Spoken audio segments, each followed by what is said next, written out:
l'huile d'olive française, on a cherché à garder des typicités, donc des goûts qui sont particuliers et qui sont apportés par chacune des variétés dans chaque terroir. Et donc c'est ce qui est repris dans ces signes de qualité, donc dans ces appellations d'origine protégée.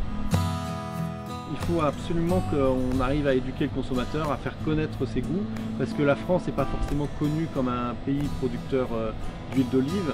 Donc on a un gros travail, et c'est le travail qu'on fait au niveau de France Olive, c'est vraiment de communiquer sur cette diversité des goûts et cette particularité de la production française. Je m'appelle Laurent Bellorger, donc je suis président de France Olive, qui est l'association française interprofessionnelle de l'olive, qui s'appelait avant la FIDOL, mais qu'on a renommé France Olive pour ses 20 ans. Je suis producteur d'olives aussi dans la vallée des Baux-de-Provence, et on se trouve ici sur mon domaine à la Lieutenante. Alors la situation de la production en France est plutôt bonne ces 2 dernières années, mais il faut savoir qu'on revient de loin, puisque on avait quand même eu des récoltes assez catastrophiques qui avaient mis en péril la filière.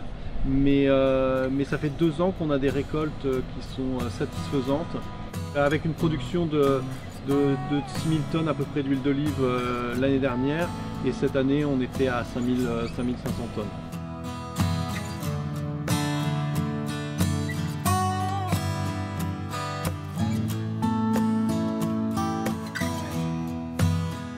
Le défi pour produire de l'huile d'olive en France, c'est vraiment d'arriver à faire produire nos variétés endémiques, parce qu'on a fait le choix de garder toutes nos variétés anciennes. Elles ne sont pas forcément les plus productives, mais il faut quand même qu'on arrive à en tirer le maximum pour que les producteurs arrivent à vivre de leur production.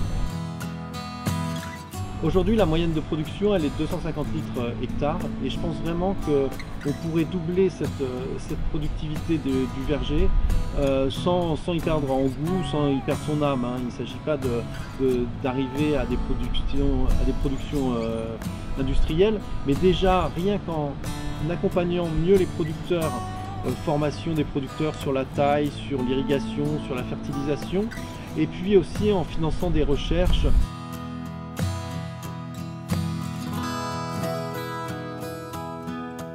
En France, on a une longue tradition de production d'huile d'olive, puisque dans tous les villages de Provence, il y avait un petit moulin, un ou plusieurs moulins.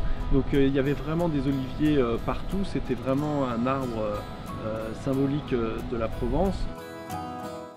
Donc c'est vrai qu'en France, on a eu le gel de 1956 qui a décimé une grosse partie de la production. Donc on est reparti à zéro, c'est pour ça qu'on ne trouve pas d'oliviers très vieux en France. Après, donc, ce qui s'est passé, c'est qu'à la fin des années 90, il y a eu un plan de relance de l'oliviculture avec un programme de plantation, et on estime qu'il y a eu à peu près 10 000 hectares qui ont été plantés. Aujourd'hui, tous ces arbres qui ont été plantés dans le plan de relance devraient avoir une production qui devrait augmenter.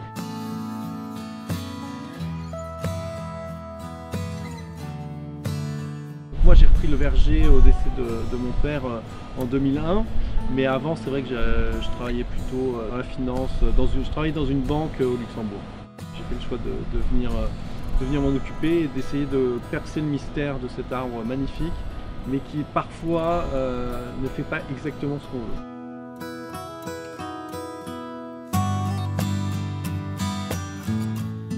Le domaine, il date c'est un domaine familial sur lequel il y avait des oliviers, mais c'est vrai que donc après le gel de 56, il y a mon grand-père qui a replanté aussi des arbres, qui a relancé un moulin avec des amis. Ensuite, il y a eu le plan de relance dans les années 90 où là c'est mon père qui a planté pas mal des surfaces supplémentaires. Et puis moi j'en ai replanté un petit peu en 2007, et donc ce qui fait qu'aujourd'hui on a un verger qui fait une cinquantaine d'hectares, 48 exactement. Mon verger il est à l'image un peu de la production française. C'est vrai qu'on a énormément de variétés dans le verger, et ça nous permet de faire des assemblages entre toutes les variétés et d'arriver à obtenir le goût qu'on aime. Ce qui est vraiment fantastique avec l'olivier, c'est qu'on ne le connaît pas en fait. Et donc tous les ans c'est la surprise, parce qu'on ne sait pas la récolte qu'on va avoir. Donc c'est vrai que c'est un arbre qui reste mystérieux. qui a encore énormément de mystères au niveau de la culture. C'est à la fois ce qui fait son charme et ce qui parfois peut être énervant avec cet arbre.